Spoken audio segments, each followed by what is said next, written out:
لا حول ولا قوة إلا بالله العلي العظيم. أعوذ بالله من الشيطان اللعين الرجيم. بسم الله الرحمن الرحيم. رب اشرح لي صدري ويسر لي أمري واحلل عقدة من لساني يفقهوا قولي.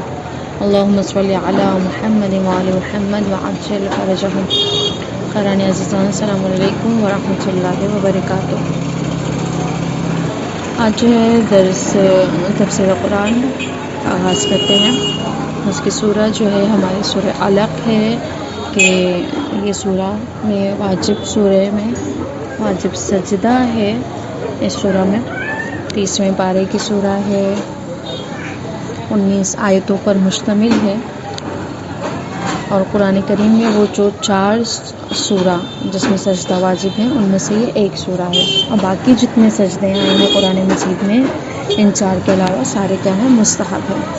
کچھ مضامین ہیں سورہ مبارک علق کی کہ جس میں خداوند عالم نے 19 آیتوں پر جو سورہ جو ہے مشتمل ہے. ان 19 آیتوں میں کچھ مضمون بیان کیے گئے ہیں مختلف، کہ سب سے پہلے جو ہے خداوند عالم نے اس کے پہلی آیت میں اور پہلا لفظ جو یہاں پر آیا ہے اقرا کا، کہ اس کا سورہ کا آغاز جو ہے وہ اقرا سے ہی ہوا ہے، کہ جس سے معلوم ہوتا ہے کہ تعلیم یعنی علم حاصل کرنا بھی اور علم دینا بھی کتنا مہم ہے.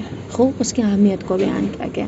یعنی خداوند عالم یہاں پہ حکم دے رہا ہے اقرا، پڑھو، حاصل کرو، علم حاصل کرو.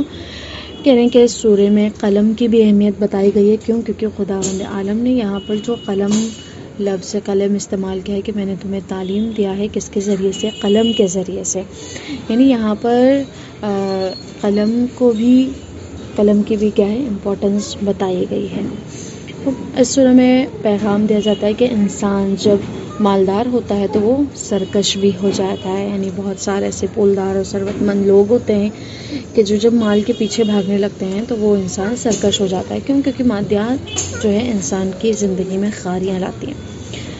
پھر کہیں گے اس شخص کی مذمت کی گئی ہے جس نے حضرت محمد صلی اللہ علیہ وآلہ وسلم کو جو ہے نماز پڑھنے سے بھی منع کیا تھا. انشاءاللہ آگے جو ہے سب چیزوں کی تفسیر و تفصیلات بیان ہوگی.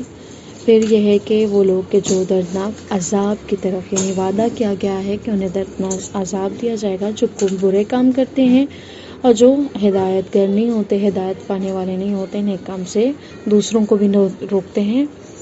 خوب پھر اللہ تعالیٰ نے حکم دیا ہے اس سورہ میں کہ اس کا بارگاہ میں سجدہ کرو، اور سجدہ وہ عمل ہے کہ جس میں سب سے زیادہ قرب خدا حاصل ہوتا ہے.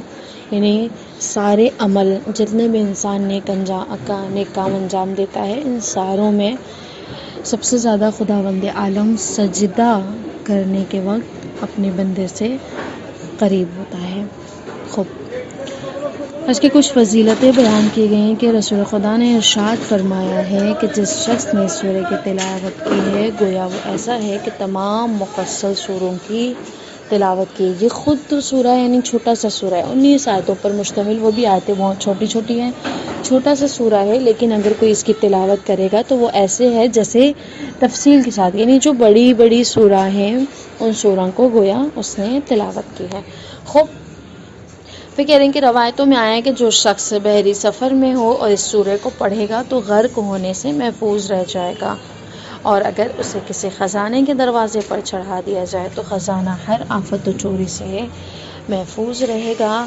ہر سفر میں اس سورہ کا پڑھنا حرز و جان اور باعث امان ہے. یعنی اس سورہ کے فضیلتوں میں یہ ہے کہ اگر کوئی انسان سمندری یعنی دریائی سفر جب کرنا شروع کرتا ہے تو وہاں پر یعنی ہم جو ہیں صدقہ وغیرہ دیتے ہیں اور اس طرح سے جب سفر پر جاتے ہیں یا سوروں کا ورد کرتے ہیں تو بحری سفر جو واقعاً خطرناک ہے انسان کے لیے سفر کرنے کے لیے، کہہ رہے ہیں کہ وہ بحری سفر میں، وہ دریائی سفر میں سورہ کی اگر تلاوت کر لی جائے تو اس کا اثر یہ ہے کہ وہ اس میں ہر طوفانی بلا سے کیا کرے گا؟ محفوظ رہے گا. اور اگر یہ اس سورہ کو پڑھا جائے کسی خزانے سے تو وہ ہر طرح کے نقصان سے اس کا خزانہ جو ہے محفوظ رہے گا، یعنی چوری وغیرہ اس کے ساتھ نہیں ہو پائے گی، اور انسان کی یعنی جان کے لیے بھی مفید ہے، انسان کے مال کی بھی حفاظت کرتا ہے یہ سورہ. امام صاحب جعفر صادق علیہ السلام ارشاد فرماتے ہیں کہ جو شخص اس سورہ کی تلاوت دن میں کرے گا، یعنی روز کے وقت کرے گا، تو وہ کیا ہوگا، اگر دن میں انتقال کر گیا، یعنی دن میں اگر اسے فوت کیا گئی، تو وہ اس طرح سے مرے گا جیسے شہید. اور اگر رات میں تلاوت کرے گا تو رات میں اگر وہ مر جائے گا، رات میں اگر اس کی فوت ہو جائے گی، تو وہ کیا ہے، تب بھی وہ ہے شہید قرار پائے گا. خداوند عالم اسے شہید محشور کرے گا روز محشر. اور اس طرح سے یعنی رسول خدا کے ساتھ اسے محشور کرے گا، اور اس حالت میں محشور کرے گا کہ ہاتھوں میں اس کی شمشیر ہوگی، اور وہ ان مجاہدوں کا جو ہاتھوں میں شمشیر لے کے اللہ کی راہ میں جہاد کرنے کے لیے آمادہ ہو جاتے ہیں، اس کا ثواب، ان کے برابر کا ثواب اسے بھی دیا جائے گا. یعنی صرف سورہ کی تلاوت کرنے کے برابر، کہ شہید کے برابر اسے ثواب ملے گا، شہید محشور ہوگا روز قیامت، اور ایک مجاہد کے برابر کا ثواب اسے ملے گا، اس طرح جیسے وہ اپنے ہاتھوں میں شمشیر لے کر کھڑا ہے، وہ بھی رسول خدا صلی اللہ علیہ وسلم کے برابر میں. خوب، سورہ کی جو ہے ترجمہ ہے، ترجمہ ہم آگے پڑھتے ہیں کہ لفظی جو ہیں اس سے آگاہ ہوتے ہیں کہ بسم اللہ الرحمن الرحیم، اقرأ بسم ربک الذی خلق. پڑھو، کس کے ساتھ پڑھو؟ بسم ربک الذی خلق، اس میں اپنے پروردگار کے نام سے کہ جس نے خلق کیا ہے انسان کو، جس نے انسان کو پیدا کیا ہے. خوب، اس رب کے نام سے پڑھو جس نے پیدا کیا ہے. خلق الانسان من علق، اور انسان کو یعنی خلق الانسان، انسان کو خلق کیا ہے من علق، کس سے؟ علق سے، یعنی جمے ہوئے خون سے پیدا کیا. اقرا وربک الاکرم، یعنی پڑھو، اقرا وربک الاکرم، یعنی پڑھو، کسے پڑھو؟ تمہارا رب بڑا کریم ہے. الذی علم بالقلم، اور کہ جس نے قلم کے ذریعے تمہیں تعلیم دی ہے. الذی علم بالقلم، وہ کہ جس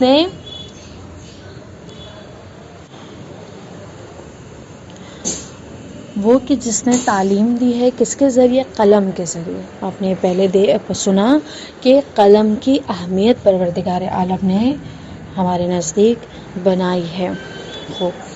تو قلم واقعاً ہماری تعلیم کا ذریعہ ہے اور ایک مہم کردار ادا کرتا ہے ہماری زندگی میں، اور کوئی عام چیز نہیں ہے جسے ہم سمجھیں.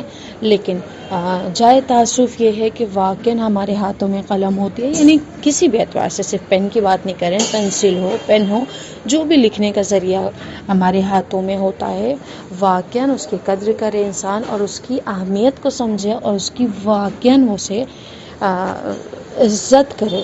یعنی ہمارے ایسا نہ ہو کہ ہم اٹھا کے قلم کو پھینکیں، ہم خودکار جو ہمارے ہاتھوں میں ہوتی ہے، پینسل ہوتی ہے، ہم اسے اٹھا کر پھینکیں یا گر جائے تو ہم اسے جس طرح سے ہم دوسری مقدس چیزوں کو چومتے ہیں اٹھا کر، اس کی اہمیت سمجھتے ہیں، تو ہم یہ کام انجام دیتے ہیں، ٹھیک ہے نا. اسی ذریعے سے ہمارے نزدیک اس قلم کی بھی اہمیت ہونی چاہیے کہ جس کے لیے پروردگار اس کی اہمیت ہمیں بتانا چاہ رہا ہے کہ میں نے تمہیں علم کو دیا ہے، کس کے ذریعے؟ قلم کے ذریعے دیا ہے. خوب، یہ ارشادات معصومین میں ہے کہ اپنے علم کو مقید کرو، قید کرو، قلم کے ذریعے سے قید کرو، ٹھیک ہے نا. تو یہ ہماری زندگی میں بہترین کردار اور مہم کردار ادا کرتی ہے. اس کی اہمیت واقعاً ہمارے لیے جاننے کی ضرورت ہے، اور اسے ویسے ہی مقدس سمجھیں جس طرح ہمارے نزدیک اور بھی چیزوں کی اہمیت ہے. خوب، علم الانسان ما لم یعلم، اور انسان وہ سب کچھ انسان کو یعنی علم الانسان، تعلیم دی گئی انسان کو، ما لم یعلم، جو چیزیں وہ نہیں جانتا تھا. یعنی علم عطا کیا گیا، علم دیا گیا انسان کو کہ جس کا علم اسے نہیں تھا، جو وہ نہیں جانتا تھا. خوب، کلا ان الانسان لیطغی، بے شک انسان کیا ہے؟ سرکشی کرتا ہے. خوب، ان راہ استغنا،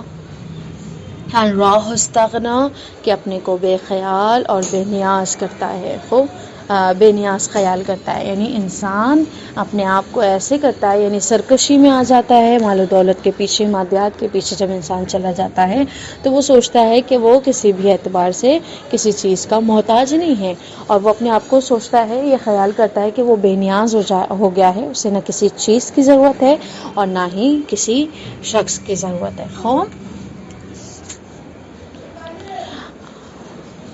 ان الی ربک الرجعی، بے شک آپ کے پروردگار کی طرف واپسی ہے، ان بے شک الی ربک، رب کے تمہارے رب کی طرف، رجعی واپسی ہونی ہے، یہ معین ہے۔ خوب، ارأیت الذی ینہا، کیا تم نے اس شخص کو دیکھا ہے جو منع کرتا ہے، یعنی نہیں کرتا ہے۔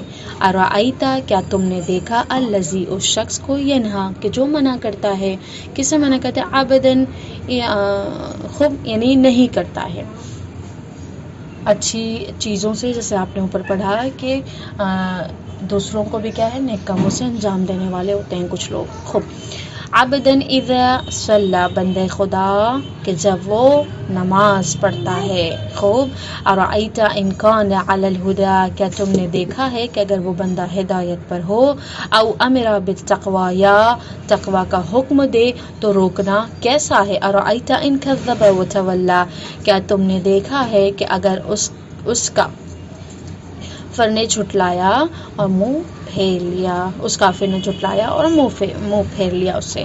خوب، یعنی آپ نے اوپر پڑھا تفسیر میں کہ یہاں پر خداوند عالم نے مضامین سورہ میں پڑھا کہ یہاں پہ پروردگار عالم نے ان لوگوں کی بات کی ہے کہ جو سرکش ہو جاتے ہیں، مال و دولت کے پیچھے چلے جاتے ہیں اور اپنے آپ کو کیا کرتے ہیں، بے نیاز سمجھنے لگتے ہیں، انہیں لگتا ہے کہ مال و دولت ہی انہیں زندگی میں کیا ہے، بالکل کافی ہو جاتی ہے، ٹھیک ہے نا۔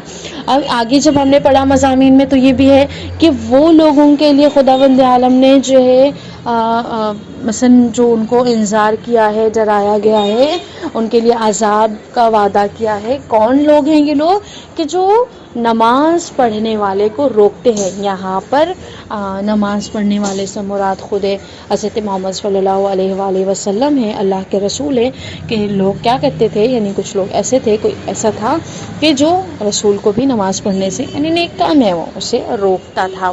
خوب، کلا، ارأیت ان کذب وتولی، کیا تم نے دیکھا ہے کہ اگر اس کافر نے جھٹلایا اور منہ پھیر لیا۔ خوب، علم یعلم بان اللہ یری، تو کیا تمہیں نہیں معلوم کہ اللہ تعالیٰ دیکھ رہا ہے۔ کلا لئن لم ینتہی لنسفعا بالناصیہ، یاد رکھو کہ اگر وہ روکنے سے باز نہیں آیا تو ہم پیشانی کے بال پکڑ کر گھسیٹیں گے۔ جس طرح مضمون سورہ میں آپ نے پڑھا کہ خداوند عالم نے سورہ میں جو ہے وہ انذار بھی دیا ہے، ڈرایا بھی ہے اور عذاب کا وعدہ کیا ہے ایسے لوگوں کے لیے کہ خداوند عالم ایسے لوگوں کو کیسا عذاب دے گا کہ اس کے پیشانی کے بال، واقعاً جو اتنا باریک ہوتا ہے، اتنا نحیف ہوتا ہے کہ ہمیں دکھائی تک نہیں دیتا، اور اس بال سے پکڑ کر اسے، یعنی پکڑ کر گھسیٹیں گے۔ واقعاً یہ دردناک عذاب ہے انسان کے لیے، ایسے انسان کے لیے جو سرکشی کرتا ہے، جو نیک کاموں سے دوسروں کو روکتا ہے۔ خوب، جھوٹے اور خطا کار کی پیشانی کے بال، کن لوگوں کے، یعنی ناصتاً کاذبہ خاطیہ، یعنی ایسے لوگوں کے جو جھوٹے ہیں اور کیا کرتے ہیں، مثلا خطا کار لوگ ہیں۔ خوب، فَلْيَدْعُ نَادِيَا، پھر وہ اپنے ہم نشینوں کو بلائیں، اور اس جیسے جتنے کو ہوں گے انہیں سب کو وہ خود ندا دیں گے۔ سَنَدْعُ الزَّبَانِيَّ، ہم بھی اپنے جلاد فرشتے کو بلاتے ہیں۔ خوب، یعنی ان جیسوں کو سب کو کہا جائے گا کہ تم اپنے ہم نشینوں کو بلاؤ، ہم بھی کیا ہیں، جلاد فرشتوں کو اپنے ندا دیتے ہیں۔ خوب، یہ ترجمہ تھا اس سورہ مبارک کا۔ اس کی مختصراً تفسیر سورہ مبارک کی ہم نظر کریں کہ سورہ علق جو ہے قرآن کریم کا وہ سب سے وہ سورہ ہے جو رسول خدا پر سب سے پہلے وحی کے ذریعے جو ہے نازل کیا گیا تھا، یعنی یہی سورہ جو ہے سب سے پہلے نازل ہوا ہے، لیکن قرآن کی ترتیب کے لحاظ سے وہ بہت آخر میں آیا ہے۔ خوب، تو یہ جو سورہ تھا سب سے پہلے جب وحی خدا نازل ہوئی ہے رسول اکرم کے پاس، تو بعض روایتوں میں یہ آیا ہے کہ رسول اکرم جو ہے بہت ہی ڈر جاتے ہیں، خوف زدہ ہو جاتے ہیں اور لحاف میں اپنا منہ چھپا لیتے ہیں خوب اس طرح سے. لیکن یہ جو ہے اہل بیت علیہم السلام کے نظر میں جو ہے یہ ایک باطل عقیدہ ہے، اور یہ واقعی نبوت اور رسالت کے شان کے خلاف ہے کہ رسالت اور نبوت کا حامل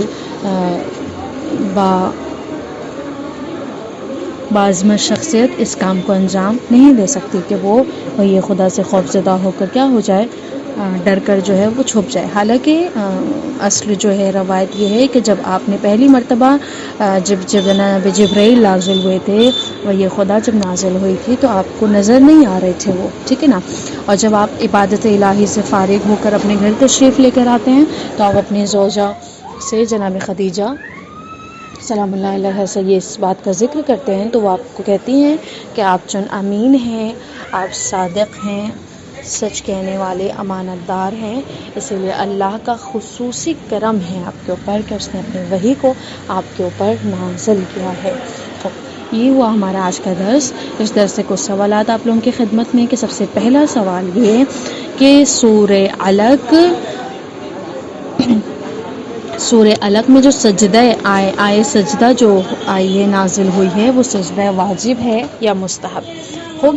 دوسرا سوال یہ کہ جو فضیلت سورہ علق کی بیان کی گئی ہے اس میں سے جو یہ فضیلت ہے کہ اگر روز یا شب میں کوئی اس کی تلاوت کرے اور اس دنیا سے اسی روز یا اسی شب مر جائے تو وہ اس کی موت کیسی ہوگی. تیسرا سوال آپ لوگوں کی خدمت میں یہ کہ پروردگار عالم نے اگر تعلیم دی ہے، انسان کو تعلیم عطا کری ہے تو کس کے ذریعے عطا کی ہے. خوب. چوتھا سوال آپ لوگوں کی خدمت میں یہ کہ پروردگار عالم نے کہ وہ لوگ کے جو نہیں کرتے ہیں نیک کام سے لوگوں کو، یعنی اچھے کاموں سے روکتے ہیں، اور نماز کی حالت میں اگر کوئی شخص روکا گیا اس نیک کام سے اسے باز رکھا تو اس شخص کے لیے کیسا عذاب مقرر کیا ہے. پانچواں سوال آپ لوگوں کی خدمت میں یہ رہا کہ خداوند عالم نے جب پہلی مرتبہ اپنی وحی کو رسول خدا صلی اللہ علیہ وآلہ وسلم پر نازل کی تھی تو آپ کس حالت میں تھے. آپ لوگوں کی خدمت میں 5 سوالات. صلی اللہ علیہ محمد وعلی محمد. السلام علیکم ورحمۃ اللہ وبرکاتہ.